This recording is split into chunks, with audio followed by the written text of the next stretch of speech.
মানুষের মৃত্যুর কঠিন সময় 5 জন ফেরেশতা তার কাছে আসে এবং খুবই দামি গুরুত্বপূর্ণ 5টি কথা তাকে বলে, এবং ওই 5টি কথা আপনার মৃত্যুর সময় আপনিও শুনবেন, আমিও শুনবো। যদি ওই 5টি কথা আপনি জীবিত থাকা অবস্থায় আপনি শুনতে পারেন, ওই 5টি কথার বিষয়ে যদি আপনি জানতে পারেন, আমি আপনাকে গ্যারান্টি দিয়ে বলতে পারি এই 5টি কথা আপনার জীবনটাকে পরিবর্তন করে দিতে পারে। এই 5টি কথা আপনার ভিতর থেকে অনেক গুনাহের কাজ সরিয়ে দিতে পারে। এই 5টি কথা আপনাকে আপনার মৃত্যুর কথা বারবার স্মরণ করিয়ে দিতে পারে। এই 5টি কথা আপনার জীবনের মোড় ঘুরিয়ে দিতে পারে ইনশাআল্লাহ।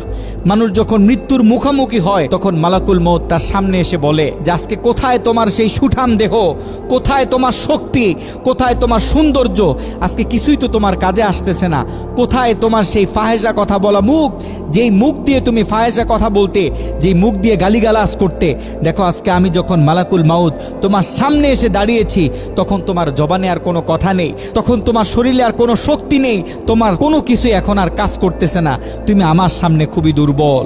আপনার আত্মাটা যদি পবিত্র আত্মা হয়, আপনার আত্মাটা যদি রবের গোলামি করা আত্মা হয়, তখন মালাকুল মউত আপনার সামনে এসে আপনার আত্মাকে ডাক দিবে, ইয়া আইয়াতুহান নাফসুল মুতমাইন্নাহ, হে প্রশান্ত আত্মা তুমি বেরিয়ে আসো, তুমি তোমার রবের দিকে চলে আসো, তোমার জন্য জান্নাতে অপেক্ষা করতেছে। সুবহানাল্লাহ। আর আপনার আত্মা যদি হয় রবের নাফরমানি করা আত্মা, তাহলে এটাকে খুব ভয়ঙ্কর ভাবে আপনার দেহ থেকে বের করা হবে।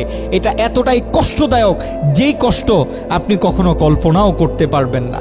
মানুষ যখন মৃত্যুবরণ করে, যখন তার শরীর থেকে এই পৃথিবীর কাপড়গুলোকে কেটে কেটে সরিয়ে নেওয়া হয়, যখন তাকে কাফনের কাফন পরানো হয়, তখন একজন ফেরেশতা তার কানে কানে এসে বলে, কোথায় তোমার সেই দামি বাড়ি, কোথায় তোমার ধন সম্পত্তি, তুমি যে হালাল হারামের দিকে না তাকিয়ে হাজার হাজার লক্ষ লক্ষ কোটি কোটি টাকা ইনকাম করেছো, তুমি দামি দামি পোশাক পরার জন্য, দামি ফ্ল্যাটে থাকার জন্য, তুমি তোমার শরীরের দিকে একটু তাকিয়ে দেখো। তোমার সেই দামি কাপড়গুলো তোমার আত্মীয় স্বজনরা তোমার শরীর থেকে ব্লেড দিয়ে কেটে কেটে নামিয়ে ফেলেছে, তোমার শরীরে সাদা কাফনের কাপড় পরিয়ে দেওয়া হয়েছে, দুনিয়ার দামি কোনো কাপড় তোমার শরীরে নেই।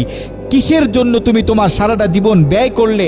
তোমার ফ্ল্যাটে তো তোমাকে আর রাখা হইতেছে না, তুমি একটু তাকিয়ে দেখো, তোমার ঘরের বাইরের উঠোনে তোমাকে শুইয়ে রাখা হয়েছে। কোথায় তোমার বাড়ি, কোথায় তোমার টাকা পয়সা, কোথায় তোমার ধন সম্পদ?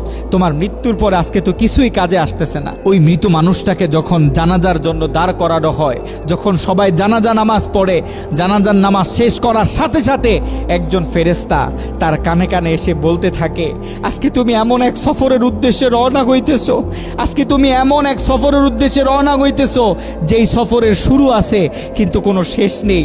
তুমি তোমার জীবনে এত বড় সফরে কখনো রওনা হওনি, আজকে তুমি এমন এক গন্তব্যের দিকে আগাইতেছো যেই গন্তব্যের শুরু আছে কিন্তু কোনো শেষ নেই। আজকে তুমি এমন এক ভয়ঙ্কর জায়গার দিকে আগাইতেছো যেই জায়গাটা এতটা অন্ধকার যেটা তুমি কখনো কল্পনাও করনি। আজকে তোমাকে এমন এক জায়গায় রাখা হবে যেই জায়গায় তুমি এর আগে কখনো শুয়ে দেখোনি। আজকে তোমাকে এমন এক ভয়ঙ্কর জায়গায় রাখা হবে, আজকে তোমাকে এমন এক জাতির সাথে রাখা হবে যেই জাতির সাথে এর আগে তুমি কখনো পরিচিত হওনি। আজকে তোমাকে এমন এক ঘরে রাখা হবে যেই ঘরের সাথে পৃথিবীর কোনো মানুষের সাথে কোনো সংযোগ থাকে না, কোনো কানেকশন থাকে না।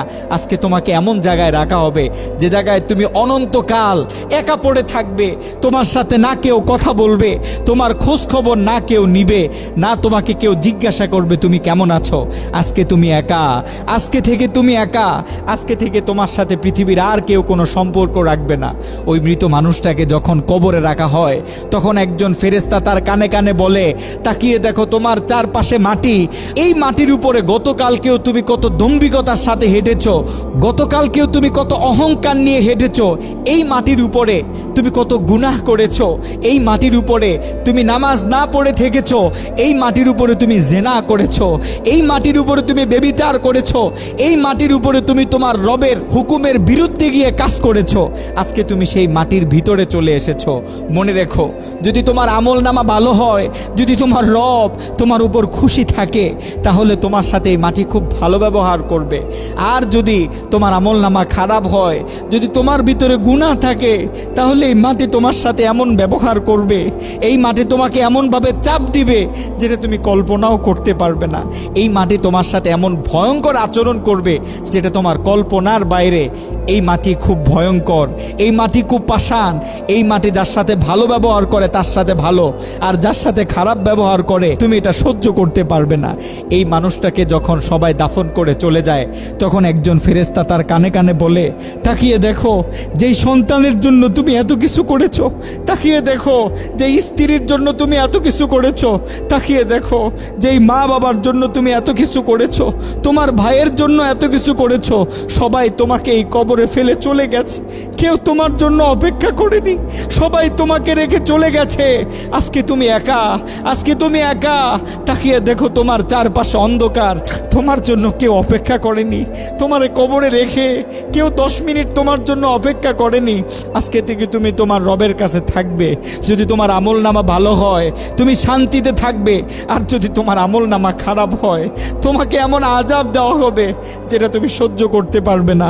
প্রিয় ভাই, প্রিয় বোন, আমরা কত অন্ধকারকে ভয় পাই। রাতে ঘুমানোর সময় রুমে ছোট্ট একটা ডিমবাতি জ্বালায় রাখি। যদি জিজ্ঞাসা করা হয় এই ডিমবাতিটা কেন জ্বালানো হয়েছে, তখন আমরা বলি যে আমি অন্ধকার ভয় পাই। সামান্য কয়েক ঘন্টার রাত্রির অন্ধকার, এটা যদি আমরা তাও আলো ছাড়া না ঘুমাইতে পারি, তাহলে ওই কবরের ভিতরে অনন্তকাল, বছরের পর বছর, যুগের পরে যুগ, দিনের পরে দিন আমরা কিভাবে সেই কবরে অন্ধকারে একাকী থাকবো। একটু চিন্তা করে দেখেন, আমরা কি সকলে মরবো না? আমরা এই পৃথিবীতে এমনভাবে থাকতেছি মনে হয় যেন এই পৃথিবীতে আমরা চিরস্থায়ী একটা বাসিন্দা। অথচ আপনার আমার রব তো বলে দিয়েছে, কুল্লু নাফসিন যায়কাতুল মাউত, প্রত্যেকটা মানুষকে মৃত্যুর স্বাদ গ্রহণ করতে হবে। আপনি আর আমি এই পৃথিবী থেকে চলে যাব, কেউ এই পৃথিবীতে থাকবে না। আমাদের উচিত আমাদের রবের দিকে ফিরে আসা, আমাদের উচিত আমাদের মৃত্যুটাকে ভয় পাওয়া, আমাদের উচিত আমাদের মৃত্যুকে দৈনিক স্মরণ করা। যদি আমরা আমাদের মৃত্যুটাকে প্রত্যেক দিন স্মরণ করি, তাহলে আমাদের ভিতর থেকে অনেক গুনাহ চলে যাবে, আমাদের ভিতর থেকে অনেক গুনাহ চলে যাবে, আমাদের ভিতরে পরিবর্তন চলে আসবে, আমরা আমাদের রবের দিকে আস্তে আস্তে চলে আসব।